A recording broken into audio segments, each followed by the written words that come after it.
All right, nursing, we're going to go over how to properly clean the glucometer and the coagulation machine. Pretty much the same deal. So I'm going to, of course, wash my hands correctly and put on gloves.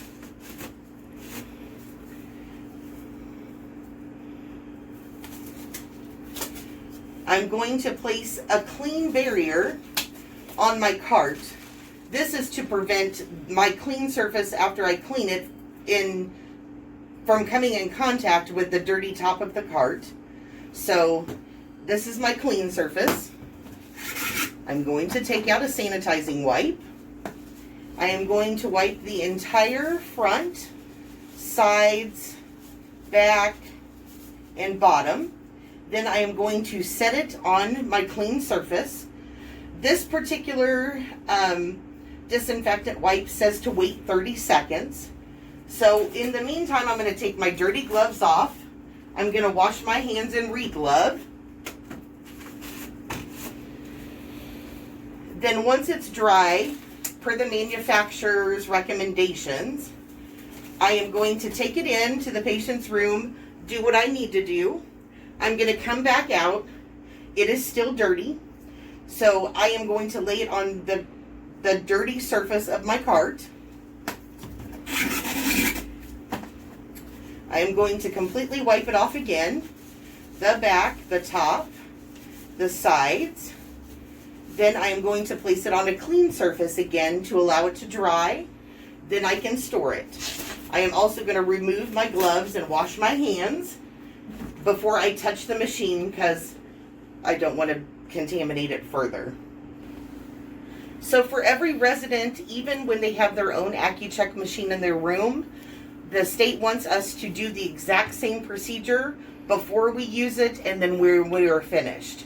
And also, of course, you want to do it in between all the residents you're using the coagulation machine on or like the public Accu-Chek machine. We cannot have any drinks on these carts, on the desk, in any common areas.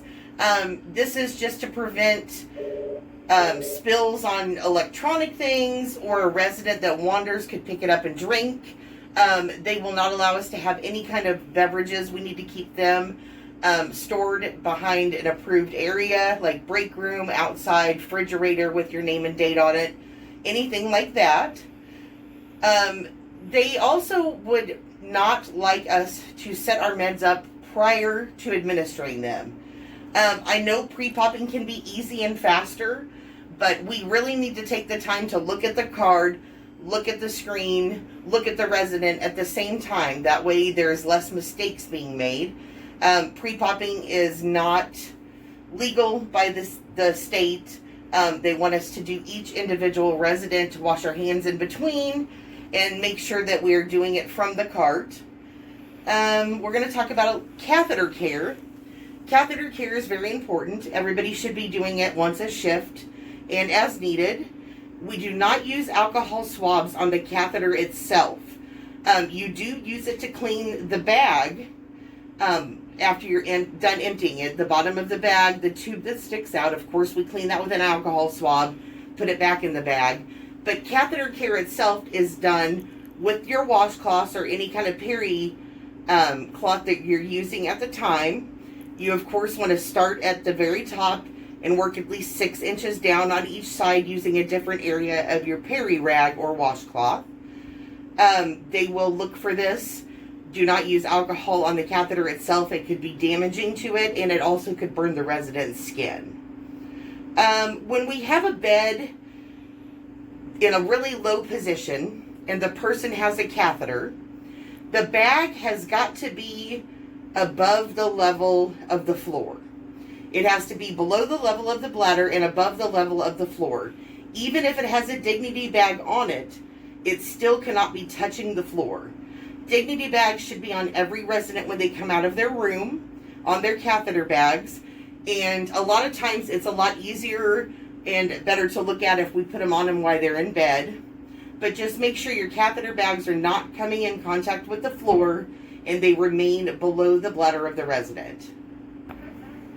Okay, now we're going to go over the importance of dating everything that we open.